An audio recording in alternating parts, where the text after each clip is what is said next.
भागलपुर की लाइफलाइन कहे जाने वाले विक्रमशिला सेतु पर आधी रात को मौत का तांडव होते होते बचा है। पुल का एक बड़ा हिस्सा गंगा नदी में समा गया है और इसके साथ ही उत्तर और दक्षिण बिहार का संपर्क अब पूरी तरह से टूट चुका है। हादसा रविवार रात करीब 12:30 बजे हुआ, जब पोल नंबर 133 के पास अचानक से धंसाव शुरू हुआ। वहीं गिनमत रही कि पुलिस प्रशासन ने समय रहते ट्रैफिक रोक दी, वरना सैकड़ों लोगों की जान जा सकती थी। लेकिन अब सवाल खड़ा हो गया है उस लाइफलाइन पर जिस पर सीमांचल की सांसें टिकी है। रात के अंधेरे में जैसे ही पुल टूटने की आवाजें गूंजी, आसपास के इलाकों में अफरा तफरी मच गई। लोगों की नींद खुली तो सामने गंगा में गिरता पुल दिखाई दिया। अब हर किसी के मन में एक ही सवाल है कि अगर कुछ मिनट पहले वहां कोई भारी वाहन होता तो आखिर क्या होता। बताया जा रहा है कि पुल के एक हिस्से में पहले से ही कंपन और दरार जैसी शिकायतें सामने आ रही थी, लेकिन समय रहते स्थायी समाधान नहीं निकाला गया, जिसकी वजह से इस हादसे में लोगों को भारी नाराजगी भी देखने को मिल रही है। स्थानीय लोग सवाल पूछ रहे हैं कि आखिर बार बार मरम्मत के बावजूद भी पुल की हालात इतनी खराब कैसे हो गई। इसी बीच सबसे बड़ी खबर यह है कि मुख्यमंत्री सम्राट चौधरी ने खुद इस आपदा का जिम्मा उठाया है। जी हां, आपको बता दें कि मुख्यमंत्री सम्राट चौधरी ने मामले को गंभीरता से देखते हुए फौरन केंद्रीय रक्षा मंत्री राजनाथ सिंह से बात की है। बिहार के इतिहास में ये बड़ा पहला कदम है जिस पर पुल की मरम्मत के लिए भारतीय सेना को बुलाया जा रहा है। मुख्यमंत्री के निर्देश पर सेना की इंजीनियरिंग विंग और IIT पटना के विशेषज्ञ अब युद्ध स्तर पर काम करते नजर आएंगे।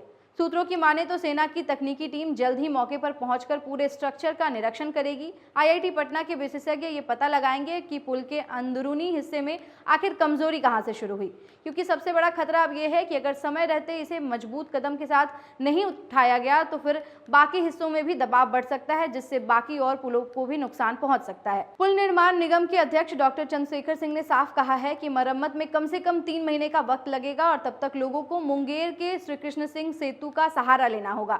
लेकिन परेशानी सिर्फ शहर तक नहीं है। इस पुल के बंद होने से लोगों का व्यापार, शिक्षा, स्वास्थ्य और रोजमर्रा की जिंदगी पर भी इसका सीधा असर पड़ने वाला है। हालांकि वहां के लोगों ने और पुलिस प्रशासन ने फ्री सेवा नाव की उपलब्ध करवा दी है, जिससे लोगों को थोड़ी राहत मिल रही है। बता दें वहीं कि सीमांचल से भागलपुर आने वाले मरीजों को अब घंटों का अतिरिक्त सफर करना होगा। जी हाँ, छात्रों को लंबा रास्ता तय करना होगा और व्यापारियों की लागत भी कई गुना बढ़ जाएगी। सबसे ज्यादा असर उन लोगों पर पड़ रहा है जो रोज काम करने के लिए भागलपुर आते जाते थे।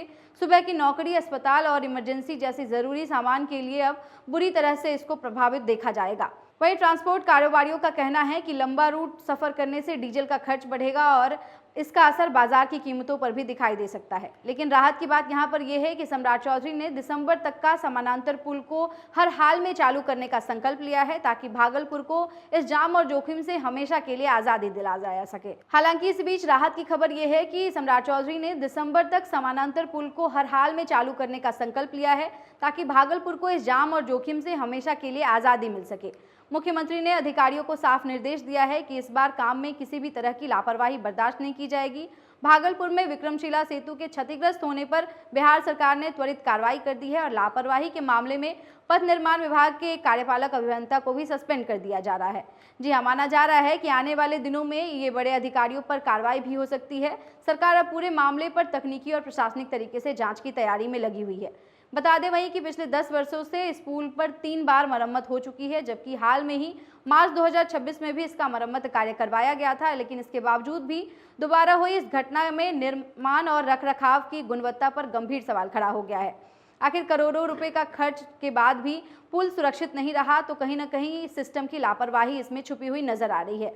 साथ ही जनता भी अब यही सवाल पूछ रही है कि आखिर प्रशासन इतनी लापरवाह कैसे है। फिलहाल भागलपुर प्रशासन हाई अलर्ट पर है। नवगछिया के लिए स्टीमर सेवा की तैयारी की जा चुकी है ताकि इमरजेंसी सेवाओं का असर न पड़े। वहीं पुलिस और प्रशासन की टीमें भी लगातार हालात पर नजर बनाए हुए हैं।